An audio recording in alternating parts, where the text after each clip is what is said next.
कौन है वो जो अपने स्पर्श से सृष्टि को भस्म कर सकता है? क्यों भागे स्वयं महादेव त्रिकालदर्शी महाकाल एक राक्षस से डरकर? क्या ये वही बासमासुर है जिसकी दृष्टि में अब देवता भी असुरक्षा का प्रतीक है? और कौन थी वह जिसने मोह से विनाश को हराया? क्या वह मोहिनी थी या कोई और माया? पढ़िए एक ऐसी कथा जहां वरदान बना अभिशाप और नृत्य बना विनाश का द्वार। बृहद कथा, बासमासुर और शिव जी की कथा। बहुत समय पहले की बात है। पर्वतराज हिमालय की गोद में जहां केवल साधना और तप की ऊर्जा बहती थी, वहीं कैलाश पर्वत पर भगवान शिव गहन ध्यान में लीन थे।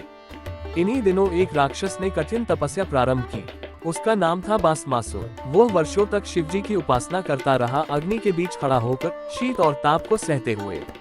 अंततः भगवान शिव प्रसन्न हुए और कैलाश से प्रकट होकर बोले, वत्स, मैं तुम्हारी तपस्या से प्रसन्न हूँ, वर मांगो। बासमासुर ने मुस्कुराकर सिर झुकाया और फिर बोला, हे महादेव, मुझे ऐसा वरदान दीजिए कि मैं जिसके सिर पर हाथ रखूं, वह तुरंत भस्म हो जाए। शिवजी भोलेनाथ थे, सत्यनिष्ठ थे। उन्होंने बिना संकोच वह वरदान दे दिया। तथास्तु। जैसे ही वरदान मिला, बासमासुर का चेहरा बदल गया। उसकी आंखों में लोभ और घमंड चमकने लगे।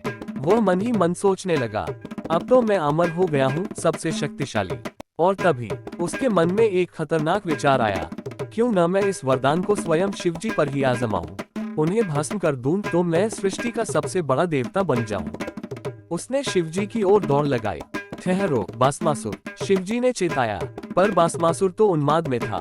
वह अपने वरदान को आजमाने निकला था अपने ही ईश्वर पर। शिवजी उसे देख भागे। उन्होंने कैलाश छोड़ दिया। वे पर्वतों से होते हुए वन उपवन, नदियां और जंगल पार करते हुए भागने लगे। बासमासुर पीछे पीछे था। हे शिव, भागो मत, अब तुम्हारा अंत आ गया है। देवतागण घबरा गए। जिसने वरदान दिया वही अब संकट में है। वो सभी विष्णु भगवान के पास पहुँचे और बोले, प्रभु, हमारी रक्षा करें। बासमासुर तो अब ब्रह्मांड को विनाश की ओर ले जाएगा।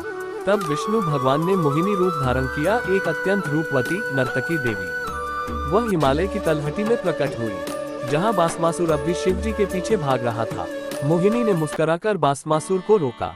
हे वीर, तुम थक गए हो, क्यों न पहले मेरे साथ एक नृत्य करो। बासमासुर उसकी सौंदर्य पर मोहित हो गया। वह बोला, हे सुंदरी, मैं तुम्हारे संग नृत्य करने को तत्पर हूँ। मोहिनी ने उसे नाचना सिखाया। जो मैं करूँ वही तुम भी करना। और वह नृत्य करने लगी। हाथ उठाया, फिर एक हाथ सिर पर रखा। बासमासुर ने भी वही किया। जैसे ही उसका हाथ उसके अपने सिर पर पहुंचा, वो तुरंत भस्म हो गया। सारा ब्रह्मांड एक क्षण के लिए थम गया। देवतागण ने राहत की सांस ली। शिवजी प्रकट हुए, मुस्कुराए और बोले, इसलिए कहते हैं, वरदान देने से पहले विचार करना चाहिए और मुंह पर चलना अंत को बुलाता है। ये थी बासमासुर और भगवान शिव की अद्भुत कथा, जहां भक्ति ने वरदान दिलाया, पर अहंकार ने उसी वरदान को विनाश में बदल दिया। हर शक्ति के साथ विवेक भी आवश्यक है।